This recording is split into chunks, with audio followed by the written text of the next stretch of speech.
for a head injury which was suffered while in custody. The case has also caused a national debate about women's safety. We'll have more on that in a moment, but first here's our Home Affairs correspondent Mark White with the latest on the investigation. Throughout the day, there was no let-up in the intensity of police activity around these woods near Ashford in Kent. It is, say senior officers, a fast-paced investigation as they piece together the clues surrounding Sarah Everard's disappearance. The discovery of human remains in these woods on Wednesday, the worst possible news for Sarah's family. In a statement tonight, they said, "Our beautiful daughter Sarah was taken from us and we're appealing for any information that will help to solve this terrible crime. Sarah was bright and beautiful, a wonderful daughter and sister. She was kind and thoughtful, caring and dependable. She always put others first and had the most amazing sense of humour." As detectives continue to question their prime suspect, a serving police officer, Scotland Yard have confirmed that he was taken to hospital today, suffering from head injuries. He's now been treated and returned back into custody. They haven't said how he sustained those injuries. This former murder squad detective told me it is clearly a highly complex investigation. Now the real detective work begins, because even though there is a person in custody and human remains have been found, the detective's job is to try and match those together. And they'll be doing that by examining this scene here, other potential sites that are significant, and through electronic devices possibly, like phones and laptops. Even here, on the edge of these woods, miles from the nearest town, flowers have been arriving from those touched by the events of the past week. The Prime Minister and Home Secretary said they were shocked and deeply saddened.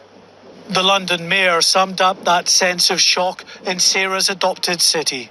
All of our thoughts and prayers with her family. One can only imagine what they're going through, as well as her friends. My appeal to any of your viewers, particularly those that live in Clapham, is if you have any information at all, even if you think it's insignificant and not serious, please let the police know, because the police are really trying to make sure justice happens for Sarah's family. And the other point to make is the police are working incredibly hard to make sure they can piece together what's happened over the last 7 days. So don't think what you know is insignificant or doesn't matter. It's really important that justice happens for Sarah Everard. The woman arrested alongside the prime suspect has now been released on bail.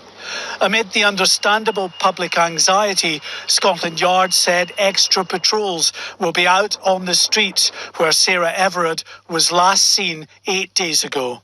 Mark White, Sky News. Live for Scotland Yard, our correspondent Ivor Bennett is there. And Ivor, what is the latest emerging from Scotland Yard? Well, they issued a very short statement about the suspect and this head injury earlier this evening, a very short statement which confirmed that he was treated in hospital for a head injury, a single head injury, they say, sustained while in custody at a police station. We don't know, as Mark said, how this happened, when it happened. We don't know the extent of that injury, but clearly it was serious enough to be treated in hospital. The Sun newspaper is reporting that the man was found collapsed and unconscious in his cell. Scotland Yard have confirmed that the man, the arrested police officer, has now been returned to that same police station where this happened. We have been told that that police station is in London, and it is where, of course, he continues to be questioned on suspicion of kidnapping and murdering Sarah Everard. We've also learned and been told that an application to extend his detention has been granted by Wimbledon Magistrates Court today, and separately, as Mark said in his report there, the woman in her 30s who was arrested at the same time as this serving police officer, she was arrested, remember, on suspicion of assisting an offender. She has now been bailed and her until a date in mid-April when she's required to return to a police station. So those are the latest developments tonight from Scotland Yard. OK, Ivor, thank you very much indeed. Ivor Bennett at Scotland Yard there. Well, today thousands of people shared stories of being harassed, threatened or attacked as part of a wider debate about women's safety.